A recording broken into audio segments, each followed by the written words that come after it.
अस्सलाम वालेकुम, मैं हूं उदा हाशमी। आप मुझे मेरे फेसबुक और यूट्यूब चैनल के ऊपर देख रहे हैं। आज का दिन इंतहाई इंपॉर्टेंट था, बहुत सी ज़रूरी अपडेट्स हैं। 6 जजेस की तरफ से लिखे गए ख़त पर 300 वकला ने सुप्रीम कोर्ट से दरख्वास्त की थी कि इस मामले का अज़-खुद नोटिस लिया जाए। इन 300 वकला में तसद्दुक जिलानी के बेटे शामिल थे। तसद्दुक जिलानी वो retired chief justice of Pakistan है जिनका नाम हुकूमत ने इंक्वायरी कमीशन को हेड करने के लिए मुंतखब किया था। इसमें पाकिस्तान तहरीक इंसाफ के भी कुछ इंपॉर्टेंट वकील हैं, सलमान अकरम राजा हैं, ईमान मिजारी हैं और कुछ ऐसे वकला भी शामिल हैं जो किसी पार्टी को सपोर्ट नहीं करते, लेकिन वो जुडिशरी की स्टेबिलिटी के लिए इन 300 वकीलों का हिस्सा बने। उन्होंने सुप्रीम कोर्ट से दरख्वास्त की, जिसके जवाब में काजी फायज ईसा ने इसका खुद नोटिस ले लिया है। ये बहुत इंपॉर्टेंट बात है। 7 रुकनी बेंच तश्कील दिया गया है जो बुध को पहली समाअत करेगा इस केस की। लेकिन कुछ ऐसी इंपॉर्टेंट डिटेल्स हैं इस सारे मामले से मुतल्लिक जिनको डिस्कस करना बहुत ज़रूरी है। उसके अलावा इमरान खान के लिए अच्छी खबर है, तोशाखाना केस में उनको माफ़ी हो गई, ज़मानत हो गई। इस्लामाबाद हाई कोर्ट से ही खबरें आ रही हैं, वही कोर्ट जिसके 6 जजेस ने पूरा पाकिस्तान का सिस्टम इस वक्त हिला के रखा हुआ है। आखिर में हुकूमत के एक ऐसे फिगर से मुतल्लिक बात करेंगे। इस इत्तेहादी हुकूमत में मोहसिन नकवी नाम का एक बंदा है जिसको ना पीपल्स पार्टी ऑन करती है ना PMLN ऑन करती है, लेकिन स्टिल वो 2 ऐसे इंपॉर्टेंट पोजीशंस पे बैठा है, ऐसे इंपॉर्टेंट पोजीशंस को सिक्योर करके अपनी मिनिस्ट्री, अपनी चेयरमैनशिप पे बैठा है कि मेरा ख्याल है कि आप कैसे किसी भी पार्टी का हिस्सा ना होते हुए ऐसी पोजीशंस को ऑक्यूपाई कर सकते हैं। और सिर्फ ऑक्यूपाई नहीं करते आप उनको, आप उन पोजीशंस पे बैठ के ज़ीरो परफॉर्मेंस देते हैं। ऐसी परफॉर्मेंस जिससे आपका मुल्क सफ़र करे, लोग मरें, लोगों की जान जाए और आपके इवन जो आपके फॉरेन अफेयर्स हैं, जो आपके दूसरे ममालिक के साथ ताल्लुकात हैं, वो भी हिट हों। इसको डिटेल से एड्रेस करेंगे, लेकिन उससे पहले अगर आपने चैनल को फॉलो नहीं किया हुआ तो सब्सक्राइब करें, वीडियो को लाइक एंड शेयर ज़रूर करें। सबसे पहले हम पाकिस्तान में लिखे जाने वाले ख़तों से मुतल्लिक बात करेंगे। एक ख़त 6 जजेस ने लिखा, फिर 300 वकला ने एक ख़त लिखा, फिर सुप्रीम कोर्ट ने ख़त लिखा और उसके बाद तसद्दुक जिलानी साहब वज़ीर आज़म के नाम एक ख़त लिख देते हैं।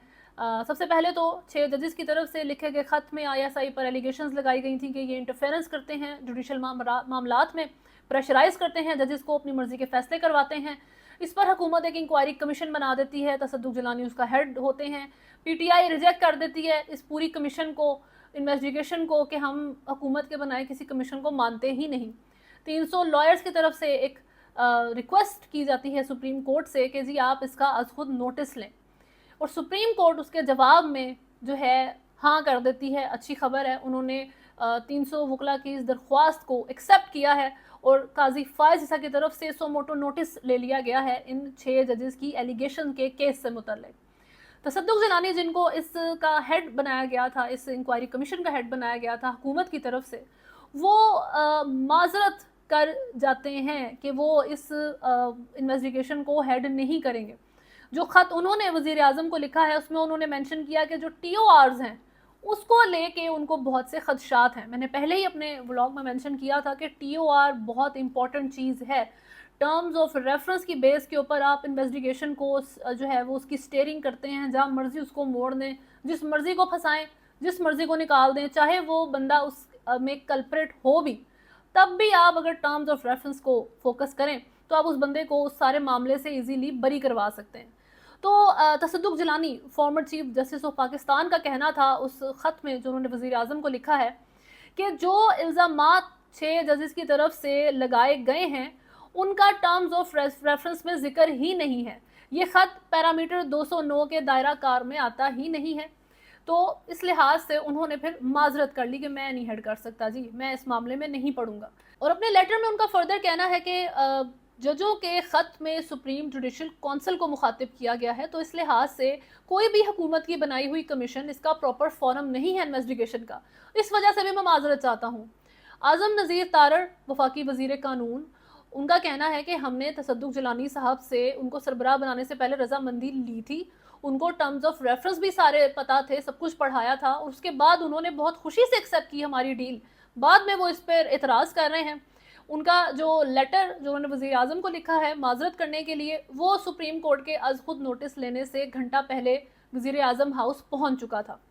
आज़म नज़ीर तारड़ का कहना है कि तसद्दुक जिलानी के इनकार के बाद सुप्रीम कोर्ट की जानिब से सोमोटो लेना दुरुस्त फैसला है, लेकिन मुझे लगता है कि आर्टिकल 184(3) के दायरा कार में सुप्रीम कोर्ट हक़ाइक़ की इंक्वायरी नहीं कर सकती। अब फॉर्मर चीफ जस्टिस तसद्दुक जिलानी कह रहे हैं कि एक कोई कमीशन जो है इसका फैसला करे वो अच्छा नहीं है, सुप्रीम जुडिशल काउंसिल एड्रेस हो रहा है, सुप्रीम कोर्ट फैसला करे बेहतर है। ये वफाकी वजीर कानून कह रहे हैं कि सुप्रीम कोर्ट इसका डिसीजन, इसकी इन्वेस्टिगेशन करने के लिए एक बेहतर जगह नहीं है। और पाकिस्तान तहरीक इंसाफ के सीनियर रहनुमा और नौ मुंतखब सेनेटर हामिद खान का कहना है कि ये जुडिशल मामला है, सियासी पार्टी इससे दूर रहें बेहतर है, नहीं तो ये बहुत मुतनाज़ हो जाएगा। और ये जजेस इन्वॉल्व हैं इसके अंदर, तो खुद जजेस ही आपस में इसको सॉल्व आउट करके इन्वेस्टिगेट करके कोई हल निकाल लें, इसकी यही तरीका रहना चाहिए। अब बात ये है कि अगर वो 6 जज कहते कि जी supreme court Islamabad high court पर प्रेशर डालती है, या फिर chief justice of Pakistan Lahore high court के जज पे प्रेशर डालते हैं कि भाई तुम ये डिसीजन दो, तब तो हम कह सकते थे कि ये जुडिशल मामला है, इसको उधर ही सॉल्व आउट होने दें। लेकिन इस वक्त आपके 6 जज और उनको 300 लॉयर बैक कर रहे हैं कि इंटेलिजेंस एजेंसी आपके मुल्क की ISI जो है हमारे ऊपर प्रेशर डालती है, इस हद तक प्रेशर डालती है कि हॉस्पिटलाइज कर देगी आपको, आपकी प्राइवेसी इन्वेड करती है, प्राइवेसी ब्रीच करती है, तो इसका हल निकाला जाए। तो ये मामला वैसे ही जुडिशल पैरामीटर से बाहर निकल चुका है, क्योंकि इसके अंदर जुडिशरी के ऊपर इल्ज़ाम नहीं लगा रही है, वो आपके सिक्योरिटी के इदारे के ऊपर इल्ज़ाम लगा रही है। और ऐसा इदारा जो सबसे ज़रूरी इसलिए होता है कि वो उन थ्रेट्स को जो है वो ख़त्म करता है जो अभी नहीं हुए होते, वो किसी हादसे को होने से पहले रोकने में इन्वॉल्व है, वो होती है आपकी इंटेलिजेंस एजेंसी। तो उसके ऊपर ऐसा इल्ज़ाम लगाना, ये पूरा मुल्क इन्वॉल्व हो जाता है इसके अंदर आपकी हुकूमत, आपकी मिलिट्री, इसके अंदर जुडिशरी, ऑब्वियसली वो इन्वॉल्व होंगे फिर। तो ये बात हामिद खान का कहना कि जी सियासी पार्टीज इन्वॉल्व ना हो, आई एग्री विद दैट, इस लिहाज से कि सियासी पार्टीज इसको पॉलिटिसाइज ना करें, अपने मफाद के लिए इस्तेमाल ना करें, बेहतर है। लेकिन जुडिशरी का मामला है, जुडिशरी ही सॉल्व करे, इसके अंदर और किसी तीसरे इदारे की जगह नहीं है। तो ये इंतहाई गलत साइड बन जाएगी इस चीज़ की। मेरा ख्याल है कि जुडिशरी पे प्रेशर है तो सबसे पहले इंश्योर करेंगे जो भी इस साइड को अब इन्वेस्टिगेट करेगी उसके ऊपर किसी चीज़ का प्रेशर ना हो। खैर, इन 6 जजेस के ख़त से मुतल्लिक सुप्रीम कोर्ट अज खुद नोटिस ले लेती है। 7 रुकनी बेंच तश्कील दिया जाता है जिसकी सरबराही chief justice of Pakistan Qazi Faez Isa करेंगे। और इस बेंच में शामिल दीगर जजेस में justice Mansoor Ali Shah, justice Yahya Afridi, justice Athar Minallah, justice Musarrat Hilali, justice Jamal Mandokhail और जस्टिस नईम अख्तर अफगान शामिल हैं। जस्टिस मंसूर अली शाह काजी फाइजा साहब के बहुत क्लोज के जो हैं वो जज हैं और बहुत सेम मेंटालिटी रखते हैं। और बुध के रोज़ इसकी पहली समाअत होगी 11 बजे। पाकिस्तान तहरीक इंसाफ ने रिजेक्ट कर दिया है इस 7 रुकनी बेंच को। उनका कहना है कि ये बेंच इस मामले की इन्वेस्टिगेशन नहीं कर सकता सही तरीके से। तो हमारा मुतालबा ये है कि फुल कोर्ट इजलास हो सुप्रीम कोर्ट का जो इस सारे मामले को देखे। लेकिन अभी तक उसके ऊपर कोई फैसला नहीं आया है कि 7 रुकनी बेंच को कुछ चेंजेस पाकिस्तान तहरीक इंसाफ की बात सुनते हुए आएंगे या नहीं आएंगे। लेकिन एक्सपेक्टेशंस में ये चीज़ है कि ईद से पहले थोड़े ही दिन रह गए हैं, लेकिन कुछ इम्पॉर्टेंट इसमें डिफाइनिंग फैसले दे दिए जाएं। फाइनल फैसला तो ओबियसली नहीं आ सकता, लेकिन थोड़ी सी हलचल इस केस के अंदर ईद से पहले के ही कुछ हेयरिंग्स के अंदर दिखा दी जाएगी। लेकिन अब इसमें जो इम्पॉर्टेंट फैक्टर्स हैं वो 2-3 हैं। सबसे पहले काजी फाइज ईसा साहब हैं कि उनकी credibility being the chief justice of Pakistan, obviously वो एक बहुत इंपॉर्टेंट फिगर हैं। लेकिन अभी रिसेंट उनकी हुकूमत से मुलाकात हुई है, प्राइम मिनिस्टर से, वज़ीर आज़म से। वो एक बड़े फॉर्मल इन्वायरमेंट में मुलाकात करके आते हैं। और हुकूमत के ऊपर जब बात की जाए तो पाकिस्तान तहरीक इंसाफ को एट फर्स्ट उनसे जो ख़दशा है वो यही है कि एक तो ये हुकूमत ख़ुद क्रेडिबल नहीं है, इनको इनके इलेक्शंस की धांधली और इनकी मैंडेट थीफ के जो मामलात हैं, फॉर्म 45, फॉर्म 47 के जो मामलात हैं, उस लिहाज से इनकी कमीशन को भी हम एक्सेप्ट नहीं करते। और उसके बाद उस चीफ जस्टिस की सरबराही में 7 रुकनी बेंच जो भी इस हुकूमत से ही मिल के आया है, यानी कि ये सुप्रीम कोर्ट का 7 रुकनी बेंच उस इंक्वायरी कमीशन से कुछ खास डिफरेंट नहीं है जो हुकूमत ने तश्कील दिया था और उसका हेड तसद्दुक जिलानी साहब को बनाया था। तो पाकिस्तान तहरीक इंसाफ के लिहाज से ये भी एक पॉइंट है कि वो काजी फाइज ईसा की सरबराही में 7 रुकनी बेंच को नहीं समझते इस काबिल कि वो इस मामले की इन्वेस्टिगेशन प्रॉपर फेयर तरीके से कर सकेगा।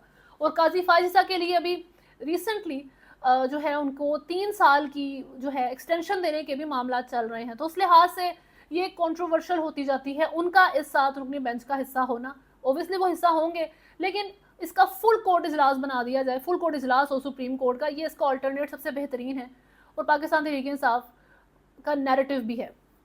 ایک تو بات یہ ہے. دوسری طرف اگر اس سارے معاملے کی انویسٹیگیشن آپ چھوٹے لیول سے بھی شروع کریں کہ ہم چلیں سب سے جونیئر لیول کے بندے کو بلانا شروع کرتے ہیں, ہم بریگیڈیئر فہیم کو بلاتے ہیں, ہم ڈی جی سی میجر جنرل فیصل نصیر جس کو ڈرٹی ہیری کہتے ہیں عمران خان, ان کو بلاتے ہیں. اس کے بعد آپ کیا D G I S Nadeem Anjum صاحب کو بلائیں گے؟ اگر یہ چیزیں اور آپ جو ہے فیئر طریقے سے بات کرنی شروع کریں تو کیا آپ پھر chief of army staff Asim Munir صاحب سے انکوائری کریں گے سارے معاملات کی؟ ان میں سے ایک بندہ بھی جونیئر سے سینئر تک جو بھی ابھی میں نے رینک آپ کو منشن کیے ہیں, ان میں سے ایک بندہ بھی آپ کو کوڈ میں نظر نہیں آئے گا. ایک بات یہ میری نارملی مجھے نہیں لگتا پاکستان کی اتنی انپریڈکٹیبل قسم کی سیاست ہے. کچھ لحاظ سے آپ پریڈکٹ کر سکتے ہیں جب آپ نے کوئی برا معاملہ یا ایکسٹینشن یا اس طرح کی چیز کرنی ہو, لیکن ویسے آپ کچھ خاص پریڈکشنز نہیں کر سکتے. تو اتنی سی پریڈکشن ہمیشہ سے میرا خیال ہے پاکستان کی تاریخ میں دیکھیں کہ یہ فگرز آپ کو پاکستان کی کسی کوڈ میں نظر نہیں آئیں گے. آپ کو ابھی بھی اس انویسٹیگیشن کے اندر میں سے ایک بندہ نظر نہیں آئے گا. ہاں جی, یہ 6 جج ضرور نظر آئیں گے. ان 6 ججز کی جو اسکروٹنی ہوگی آپ کو وہ بھی نظر آئے گی. اور عمران خان کی بات کریں تو ان کے لیے آج کا دن بہت اچھا گزرا ہے. اسلام آباد ہائی کورٹ کے چیف جسٹس عامر فاروق کی سربراہی میں 2 رکنی بینچ نے بانی P T I Imran Khan اور ان کی اہلیہ بشرا بی بی کی توشہ خانہ کیس میں سزا معطلی کی درخواست پر سماعت کی, جس سلسلے میں عمران خان کی طرف سے بیرسٹر علی ظفر نے دلائل دیے. دوران سماعت عدالت نے پوچھا کہ کیا آج اپیل سماعت کے لیے مقرر ہے؟ اپیل شروع نہیں کریں گے, اگر آپ چاہتے ہیں تو سزا معطلی پر دلائل دے دیں. اس پر علی ظفر نے کہا کہ ہم سزا معطلی کی بجائے مرکزی اپیل پر دلائل دیں گے. چیف جسٹس عامر فاروق نے کہا کہ توشہ خانہ کیس آج سن کر کل سماعت کے لیے نہیں رکھ سکتے. سائفر کیس میں ایف آئی اے کے دلائل شروع ہونے ہیں, ہمیں نہیں معلوم وہ کتنا وقت لیتے ہیں, ہم توشہ خانہ کیس کو عید کے بعد رکھ لیتے ہیں. کیس کی سماعت کے دوران نیب پروسیکیوٹر نے کہا کہ فیصلے کا جائزہ لیا ہے, یہ سزا معطلی کا کیس ہے. اس پر عدالت نے کہا کہ یہ نیب کا بڑا قابل تعریف موقف ہے. بعد ازاں عدالت نے بانی P T I Imran Khan اور ان کی اہلیہ بشرا بی بی کی توشہ خانہ کیس میں سزا معطل کر دی اور دونوں کو ضمانت پر رہا کرنے کا حکم دیا ہے. چیف جسٹس عامر فاروق نے کہا کہ سزا کے خلاف اپیل عید کے بعد مقرر کریں گے. تو اس لحاظ سے Imran Khan can walk as a free man, لیکن توشہ خانہ کیس میں صرف اگر وہ گرفتار ہوتے تو ایسا ہی ہوتا. ابھی عدت کے کیس میں 7 سال ہیں, سائفر کیس میں 10 سال ہیں, لیکن توشہ خانہ میں 14 سال کی جو ہے سزا ہوئی تھی بشرا بی بی کو اور عمران خان کو, جو سب سے زیادہ بڑا سینٹنس تھا, اور وہ ابھی ختم ہو گیا ہے. یہ بہت امپورٹنٹ خبر ہے عمران خان صاحب کے لیے, اور یہی چیز میرا خیال ہے کہ ہوپ آ گئی ہے پی ٹی آئی کو کہ اب عمران خان کے چانسز بڑھتے جا رہے ہیں آہستہ آہستہ کہ وہ جو ہے آپ کو آزاد نظر آئیں گے, لیکن ابھی اس کے لیے بھی کافی ایک لمبا راستہ باقی ہے. آخر میں محسن نقوی اس سے متعلق بات کر لیتے ہیں, جو نام اتنا فیملیئر لگے یا نہ لگے, لیکن جو پوزیشنز وہ اون کرتے ہیں, 2 امپورٹنٹ پوزیشنز پاکستان میں اس وقت محسن نقوی کے پاس ہیں. ایک کرکٹ کے پاکستان کرکٹ بورڈ کے چیئرمین ہیں اور دوسری طرف انٹیریئر منسٹر ہیں, وہ سیکیورٹی چیف ہیں پاکستان کے. اس لحاظ سے ان کی جو پرفارمنس ہے وہ اس طریقے سے ہونی چاہیے کہ اس کے اوپر کوئی کمپرومائز نہیں ہے. لیکن آپ پاکستان کرکٹ بورڈ میں اگر ان کی پرفارمنس دیکھیں تو ریسنٹ کارنامے میں انہوں نے ایک تو شاہین افریدی کو کیپٹنسی سے ریموو کیا, بابر اعظم آ جاتے ہیں. یہ کوئی بہت غلط اور بڑی خبر نہیں ہے, لیکن ایک پریس ریلیز جو جاری کی جاتی ہے شاہین افریدی کے نام سے, جس میں وہ ٹیم کی تعریف کر رہے ہیں, بابر اعظم کو سپورٹ کرنے کی بات کر رہے ہیں, اس سے ایکچول میں شاہین افریدی کا کوئی لینا دینا نہیں ہے. وہ ایک جھوٹ ہے جو کہ آپ کا کرکٹ بورڈ بغیر پلیئر کو بتائے, بغیر ایسے پلیئر کو بتائے جو پوری دنیا میں one of the best bowlers, fast bowlers کے نام سے جانا جاتا ہے, اس کے نام سے جاری کر دیتے ہیں. ای ایس پی این اور different international cricket media houses, sports media houses جو ہیں اس خبر کو شائع کرتے ہیں. اور میرا خیال ہے سپورٹس کے لحاظ سے تو کرکٹ ایک واحد سائیڈ ہے جس میں پاکستان انٹرنیشنلی جو ہے وہ ریکگنیشن لیتا ہے, بلکہ تمام معاملات آپ سائڈ پہ کریں. آپ کے فائنینشیل لحاظ سے بھی آپ کوئی کارنامے آپ کے نہیں ہیں, آپ کی حکومت بھی اس کے اوپر 1000 طرح کی ایلیگیشنز ہیں, آپ کی ملٹری کو لے کے ریسنٹلی ان الیکشنز کے دوران اتنی اسکروٹنی ہو گئی. تو کرکٹ وہ ایک واحد سائڈ ہے پاکستان کی جو آپ کا پازیٹیو امیج دینے میں بہت ہیلپ کرتا ہے. عمران خان کو اگر آپ لیں جو آپ کے فارمر پرائم منسٹر بھی رہ چکے ہیں, تو ان کی جو سب سے بڑی چیز اگر آپ باہر کے ملک میں کہیں جا کے مینشن کریں گے تو as a cricketer Imran Khan کو جتنی ریکگنیشن ملی ہے, اس نے ان کی پولیٹیکل لائف کو بیسیکلی اسٹرینتھن کیا ہے سب سے زیادہ. تو اس سائڈ کو پاکستان کی محسن نقوی جو اس وقت ڈینٹ ڈال رہے ہیں، جتنا اس کو وہ ملائن کر رہے ہیں، وہ بھی ایک کارنامہ ہے ان کا. بابر اعظم جیسا ایک ورلڈ کلاس کرکٹر ہے، بیٹسمین ہے، اور دوسری طرف آپ کا ایک بالر ہے جو میرا خیال ہے پوری دنیا میں بہترین بالرز میں کنسیڈر ہوتا ہے، شاہین افریدی. اب ان دو کو بھی ایک دوسرے کے سامنے لا کے آپ نے کھڑا کر دیا ہے.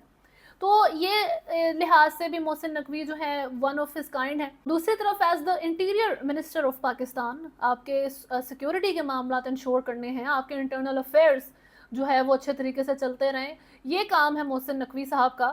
لیکن اس میں آپ کے ملک میں ایک ہفتے میں 3 ٹارگٹ اٹیکس ہوتے ہیں چائنیز کے اوپر، اس میں چائنیز مرتے ہیں. گوادر میں ہوتا ہے، تربت میں ہوتا ہے، بشام میں ہوتا ہے. پچھلے چند ایک مہینے میں 200 سے زیادہ حملے ہو چکے ہیں دہشت گردوں کی طرف سے. اور ان چائنیز اٹیک میں سب سے زیادہ ریسنٹ جو اٹیک تھا وہ بشام کا تھا. 5 چائنیز انجینئرز اس میں مارے جاتے ہیں. خیبر پختونخوا میں یہ ہوا ہے. اور ابھی سی ٹی ڈی ذرائع نے کہا ہے کہ بشام خودکش حملہ کیس میں ٹریس کر کے 12 سے زائد مبینہ دہشت گردوں کے سہولت کار گرفتار کر لیے گئے ہیں. ان میں خودکش بمبار کے 2 قریبی ساتھی بھی شامل ہیں. ذرائع کا یہ بھی کہنا ہے کہ بارود بھری گاڑی افغانستان سے چمن کے راستے پہلے ڈیرہ اسماعیل خان اور پھر شانگلہ پہنچائی گئی، جہاں یہ 10 دن تک ایک پیٹرول پمپ پر کھڑی رہی. ان ذرائع کے مطابق گرفتار ہونے والوں میں وہ دہشت گرد کمانڈر بھی شامل ہیں جو خودکش بمبار کو افغانستان سے پاکستان لایا تھا. تو اب آپ خود ہی دیکھ لیں کہ آپ کی جو اس وقت معاملات کتنے اچھے طریقے سے چل رہے ہیں کہ ایک افغانستان سے انٹر ہوتی ہے جو ہے گاڑی، اور وہ چمن کے راستے آپ کے کتنا لمبا سارا راستہ طے کر کے بشام پہنچتی ہے. آپ کو وہ راستہ میں کسی نے نہیں روکا. 10 دن تک وہ پیٹرول پمپ پہ کھڑی رہتی ہے. کسی نے نوٹس نہیں کیا آپ کی سیکیورٹی فورسز میں سے کہ جی یہاں پہ یہ گاڑی اتنے دن سے کھڑی کیوں ہے. اور ایسا ایریا ہے جہاں پر چائنیز انجینئرز کے پروگرام چل رہے ہیں، پروجیکٹس چل رہے ہیں. یہاں پر آپ کا داسو ڈیم ہے، لیکن نہیں، کوئی فکر نہیں ہے جی. ان کو پتہ ہی کیا ہے کہ خیبر پختونخوا اور بلوچستان بھی آپ کا کوئی صوبہ ہے، اس کو بھی میں نے دیکھنا ہے، ہمارے ہی ملک کا حصہ ہے. بلکہ یہ 2 صوبے کیا، پنجاب اور سندھ میں جیسے بہت ہی کوئی جھنڈے گاڑ لی ہیں انہوں نے. ذرائع کے مطابق حملے کا ماسٹر مائنڈ حضرت بلال ہے جو داسو ڈیم حملے میں بھی ملوث ہے، اور اس کی گرفتاری جلد متوقع ہے. کسی سرکاری افسر نے اعلانیہ طور پر ان گرفتاریوں کی تصدیق نہیں کی، تاہم وزیر اعلیٰ پنجاب مریم نواز نے دہشت گردوں کی گرفتاری کا خیر مقدم کیا ہے. تو بات وہی ہو جاتی ہے کہ چائنا نے آپ کو ابھی ان سارے معاملات کے بعد کہا ہے کہ فائنینسز ہمارے ہیں. ہر پروجیکٹ جب ہم کرتے ہیں اس کے لیے مین پاور پاکستان نہیں دیتا، تو مین پاور بھی ہماری ہے. انجینئر بھی چائنا اپنے ملک سے لے کے آتا ہے ان پروجیکٹس پہ کام کرنے کے لیے. ایک کام پاکستان کر رہا ہے وہ ہے سیکیورٹی پرووائڈ کرنا، وہ بھی کام آپ سے نہیں ہوتا. تو اس کے لیے بھی اب سے چائنا اپنے ملک سے چائنیز فوجی لے کے آئے گا تاکہ وہ چائنیز انجینئرز کو پروٹیکٹ کر سکے پاکستان کے اندر. تو یہ آپ کی اس وقت سیکیورٹی صورتحال ہے. تو حکومت کے اوپر کرٹیسزم بہت برا لگتا ہے کہ جی کیوں برا کہا، مریم نواز کو برا کہا، ان کو برا لگا، ایسے نہیں کہیں. آپ کے بھی ریسنٹلی رپورٹس آ رہی تھیں کہ پنجاب کو صاف ستھرا کرنا ہے، کوئی صفائی نہیں ہوئی ملک کی. چلے وہ تو پھر چھوٹی بات ہے، وہ کچھ سیکیورٹی کا ایشو ہے. اب سیکیورٹی کے ایشو میں محسن نقوی صاحب کے اوپر بات ہوتی ہے، وہ مائنڈ کر دیں گے جی کچھ نہ کہیں، لوگ مر رہے ہیں مرنے دیں، اٹس فائن. ان کی نااہلی کی وجہ سے آپ کے اس وقت انتہائی کشیدہ تعلقات ہو گئے ہیں چائنا کے ساتھ. چائنا آپ کے ملک میں اپنی فوج لانے کی باتیں کر رہا ہے، کیونکہ ایک چیز جس کے اوپر پاکستان پراؤڈ کرتا ہے کہ جی ہماری سیکیورٹی فورسز دنیا میں سب سے بہترین ہے، وہی پرفارم نہیں کر سکی. تو اس سارے معاملے سے متعلق میرے 2 امپورٹنٹ کنسرنز ہیں، کویشچنز ہیں. ایک کہ اگر پی ایم ایل این اور پیپلز پارٹی ووکلی ایکسیپٹ کر چکی ہے کہ محسن نقوی ہمارا بندہ نہیں ہے، لیکن ان کی اتحادی حکومت میں وہ 2 امپورٹنٹ پوزیشنز کے اوپر بیٹھا ہے، تو کس بیس کے اوپر وہ ان پوزیشنز کو آکیوپائی کرتا ہے؟ ان کا یہی کہنا ہے کہ جی اسٹیبلشمنٹ کے کلوز کا بندہ ہے، تو اس وجہ سے جی وہ تھوڑا سا ڈسٹنس رکھ کے ہی چلتے ہیں گورنمنٹ جو ہے محسن نقوی صاحب سے. یہ بہت کنسرننگ میٹر ہے. اور دوسری بات کہ کس طریقے سے آپ پرفارمنس زیرو ہونے کے باوجود ایک بندے کو 2 امپورٹنٹ پوزیشنز دے سکتے ہیں، اور اگر آپ نے دے ہی دی ہیں تو ایٹ لیسٹ ایک پوزیشن سے اس وقت ان کا ریزگنیشن فوری طور پہ آ جانا چاہیے. آپ یا تو as the chairman of P C B resign کر دیں، یا پھر آپ انٹیریئر منسٹر کے طور پہ ریزائن کر دیں. لیکن یہ 2 امپورٹنٹ پاکستان کی ایز اے اسٹیٹ سائڈز ہیں. ایک سیم بندے کے ہاتھوں ان دونوں کا سفر ہونا میرا خیال ہے ایک بہت بڑا المیہ ہے، یہ نہیں ہونا چاہیے. اور محسن نقوی کو دونوں سے ریزائن کرے تو بہت ہی اچھی بات ہے، لیکن ایٹ لیسٹ ایک پوزیشن سے فوری طور پہ ان کو اپنی پرفارمنس کی وجہ سے ریزائن کر دینا چاہیے۔ خیر ابھی تک کے لیے نیوز میں اتنا ہی ہے، اگر آپ نے چینل کو فالو نہیں کیا ہوا تو سبسکرائب کریں، ویڈیو کو لائک اینڈ شیئر ضرور کریں۔ اللہ حافظ۔